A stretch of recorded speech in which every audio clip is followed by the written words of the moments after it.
بسم اللہ الرحمن الرحیم۔ السلام علیکم ناظرین۔ آزمائش پہلا حصہ۔ ہماری شادی کو 5 سال ہو گئے تھے، پر میں اس سے ایک بچہ نہ دے سکی تھی۔ روز لوگوں کے طعنے سنتی رہتی۔ پھر ایک دن میں اپنے شوہر کے پاؤں میں بیٹھ گئی کہ پلیز وہ ایک اور شادی کر لے، پر وہ نہیں مان رہا تھا۔ پھر میں نے اپنی قسم دی، پہلے بہت رویا پھر مان گیا۔ ہمارا یہ فیصلہ سن کر سب بہت خوش ہو گئے، اور پھر شادی کا وقت آ گیا۔ اس کو تیار کیا، دلہا بنایا، اور سب سے زیادہ خوش بھی میں نظر آ رہی تھی۔ اس کی شادی والی رات آج بھی مجھے یاد ہے۔ رات سے صبح تک اس کے کمرے کے باہر زمین پر بیٹھی رہی۔ وہ رات بہت ہی لمبی تھی، مجھے بہت درد تھا، پر آنسو ایک بھی نہیں تھا۔ صبح ہوئی تو دلہن کو تیار کیا ولیمے کے لیے۔ میرا شوہر بہت خوش نظر آ رہا تھا، اور میری خوشی اسی میں تھی۔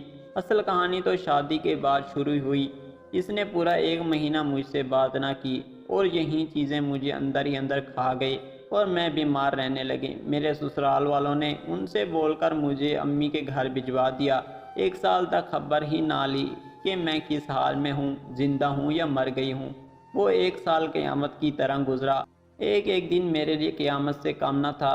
1 سال بعد اللہ نے ان کو ایک بیٹی اور ایک بیٹے سے نوازا، تو ان کو ایک نوکرانی کی ضرورت پڑ گئی، اور وہ مجھے لینے آ گئے۔ والدین کے منع کرنے کے باوجود میں ان کے ساتھ جانے کے لیے تیار ہو گئی۔ سارا دن مجھ سے نوکرانیوں کی طرح کام لیتے، لیکن میں اس میں بھی خوش تھی۔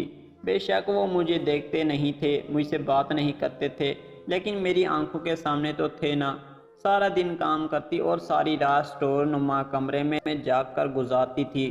دن گزرتے رہے اور مجھے اس چیز کی عادت بھی ہو گئی تھی۔ میرے ساتھ جو کچھ بھی ہوا تھا میں سب بھول چکی تھی۔ میری آزمائش تو گزر چکی تھی، میں اپنی آزمائش پر پوری اتری تھی۔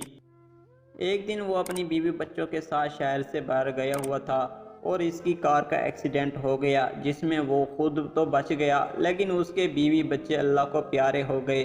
جاری ہے۔ دوسری ایپیسوڈ دیکھنے کے لیے ہمارے چینل کو لازمی سے سبسکرائب کر دیں اور بیل آئیکن پریس کر دیں، تاکہ اگلی ایپیسوڈ آپ دیکھ سکیں۔